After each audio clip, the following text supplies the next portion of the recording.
अस्सलाम वालेकुम। This is the second part of my third video, जिसके अंदर मैंने एक मर्डर केस के बारे में डिस्कस किया था कि सलीम एंड सना सलीम दो कपल्स होते हैं, वो वेकेशन पे जाते हैं कश्मीर एंड वहाँ पे उसकी वाइफ का मर्डर हो जाता है एंड एक लड़की उसकी वाइफ का मर्डर कर देती है। अब ये कैसे हुआ, किस तरीके से हुआ, ये मैंने बोला था मैं आपको सेकंड पार्ट में बताऊंगा। तो या here is the second part. तो इसके अंदर हम डिस्कस करने जा रहे हैं कि उस लड़की ने सना सलीम को क्यों मारा, आखिर उस सना सलीम ने क्या किया था ऐसा। तो आगे क्या होता है, जब सलीम कमरे के अंदर एंटर करता है एंड जब वो देखता है कि उसकी वाइफ मरी पड़ी हुई है तो सलीम ये देख के बहुत ही ज़्यादा रोने लग जाता है। सलीम का ब्रेक डाउन हो जाता है वहाँ पे। सलीम इतनी देर में होटल का स्टाफ जमा होता है, सब कुछ होता है, पूरे में हलचल मच जाती है पूरे होटल के अंदर कि एक मर्डर हो गया है। इस तरीके से पुलिस आ जाती है थोड़ी देर के अंदर। जब पुलिस ने अपनी इन्वेस्टिगेशन शुरू की तो सबसे पहले पुलिस को शक गया उसके हस्बैंड के ऊपर, यानी मोहम्मद सलीम के ऊपर। सबसे पहले पुलिस का शक गया मोहम्मद सलीम के ऊपर कि इसी ने अपनी वाइफ का कत्ल किया है। तो इन्वेस्टिगेशन करने के बाद, पूछताछ करने के बाद पुलिस को इतना तो पता चल गया कि सलीम ने इसका मर्डर नहीं किया, लेकिन तब भी सस्पेक्ट लिस्ट में सलीम शामिल था। पुलिस फर्दर इन्वेस्टिगेशन करती है। फिर सीसीटीवी फुटेज जब चेक की जाती है तो उसके अंदर एक लड़की रूम के अंदर एंटर हो। जब उस फुटेज के अंदर जब सीसीटीवी फुटेज चेक की जाती है, सलीम के जाने के बाद एक लड़की रूम के अंदर आई होती है, बट उस लड़की ने अपना मुंह ढका हुआ होता है, लड़की का चेहरा क्लियर नहीं नजर आ रहा होता फुटेज के अंदर। पुलिस को अब इतना तो पता चल गया है कि जो कुछ भी किया है इसी एक लड़की ने किया है, सना का मर्डर। अब जो कुछ भी किया है इसी लड़की ने किया है। पुलिस पूरी होटल की इन्वेस्टिगेशन करती है, स्टाफ एक एक स्टाफ को देखती है, एक एक स्टाफ को चेक करती है, पूरे रिसेप्शन सारे सीसीटीवी फुटेज चेक करती है कि लड़की आई कहाँ से थी। तो रिसेप्शन के ऊपर जब फुटेज चेक की जाती है तो वो लड़की होटल के अंदर एंटर होते हुए दिखती है, लेकिन लड़की ने स्टार्टिंग से ब्लैक मार्क्स पहना हुआ था। पूरे जितनी फुटेज में वो नजर आई है उसके अंदर इसने ब्लैक मार्क्स पहना हुआ था। लड़की को पता था कि होटल के अंदर कैमरे लगे हुए होंगे, तो इस वजह से लड़की ने अपना पूरा चेहरे को ढका हुआ था। इन्वेस्टिगेशन चलती रहती है। सलीम बहुत परेशान होता है। इतनी देर में उनके घर पे पता चल जाता है तो सलीम बोलता है कि मैं अपनी वाइफ को वापस अपने शहर लेके जाना चाहता हूँ, वहाँ पे इसकी आखिरी रस्मात पूरी करके, ताकि वहाँ पे उसके घर वाले भी हैं, मेरे घर वाले भी हैं, कि आखिरी रस्मात पूरी करके मैं वापस आ जाऊँगा आपके पास। पुलिस वाले बोलते हैं चलो ठीक है। उसके साथ दो पुलिस वालों को भिजवाया जाता है एंड वहाँ पे सारी रस्मात वगैरह होती हैं और यहाँ पे पुलिस अपनी इन्वेस्टिगेशन कर रही होती है। वहाँ पे सारी रस्मात वगैरह चल रही होती है, उसको दफनाने की तैयारी चल रही होती है और इधर पुलिस अपनी इन्वेस्टिगेशन को जारी रखती है।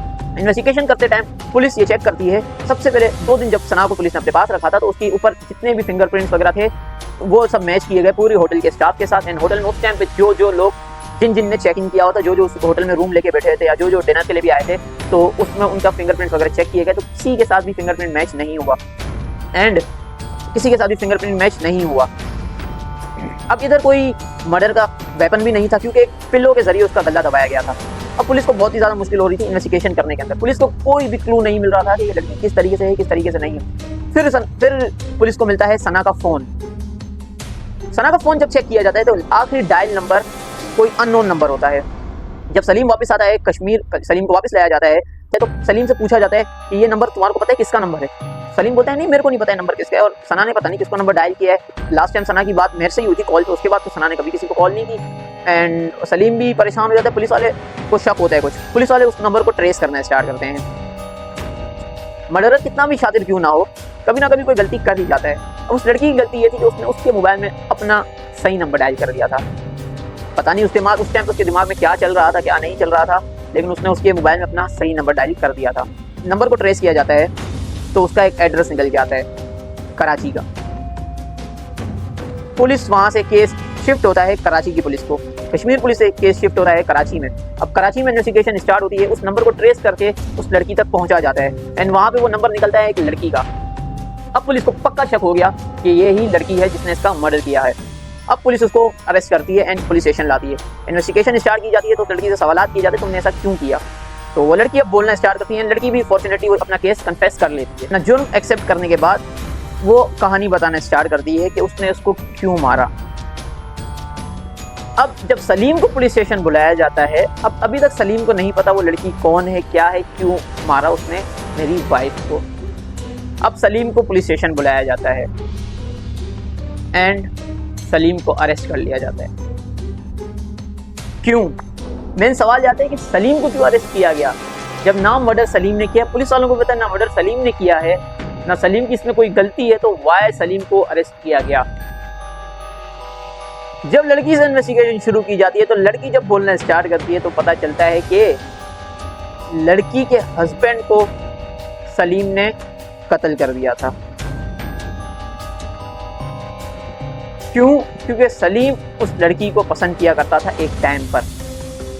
उस टाइम पे सलीम ने इस लड़की को पाने के लिए उसके हस्बैंड को कत्ल कर दिया था एंड लड़की की जिंदगी को बर्बाद कर दिया था। तो लड़की ने बदले की आग में सलीम की वाइफ को ही कत्ल कर दिया और उनको बहुत टाइम से स्टॉक कर रही थी through Facebook, through social media. And Salim से भी उसके एंड उनके पता था वो रहता है एंड लड़की को पता भी था कि सलीम रहता क्या है, क्या उसकी लाइफ है। तो उनको स्टॉक कर रही थी। जब वो कश्मीर गए तो उसने बदला लेने के लिए सलीम को नहीं मारा, सलीम की वाइफ को मार दिया। एंड उस लड़की ने बोला मैंने उसकी वाइफ को इसलिए मारा है ताकि सलीम को फील हो सके किसी अपने को खोना कोई आसान चीज़ नहीं होती। एंड यार तब भी लड़की को छोड़ा तो जा नहीं सकता था क्योंकि उसने एक मर्डर किया था।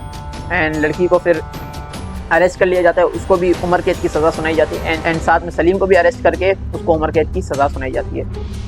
इस केस में हुआ क्या कि इस लड़की का कोई कसूर नहीं था जिसका मर्डर हुआ। इस केस में सना का कोई कसूर नहीं था, लेकिन दो लोगों दुश्मनी के बीच में बेचारी वो पिस गई। तो इसलिए बोलते हैं कि अपने आसपास के लोगों से सबसे पहले तो होशियार रहो एंड थोड़ा अपना भी दिमाग यूज़ किया करो कि क्या चीज़ें चल रही हैं। उससे आप लोग को बहुत सारी चीज़ें क्लियर हो जाती हैं। पहले ही अपना दिमाग यूज़ करोगे। कुछ भी चीज़ चाहिए ऊपर वाले से मांगो, वो आपको सब कुछ देगा। इंसान से मांगोगे वो चीज़ कभी नहीं मिलेगी। तो आई होप गाइस आपको ये वीडियो अच्छी लगी होगी। वीडियो अच्छी लगी हो तो वीडियो को लाइक करना, शेयर करना, सब्सक्राइब करना एंड कमेंट करके अपनी नई वीडियोस के आइडियाज़ मेरे को देते रहना। मिलता हूँ मैं आपसे एक और नेक्स्ट वीडियो में। तब तक के लिए पीस आउट।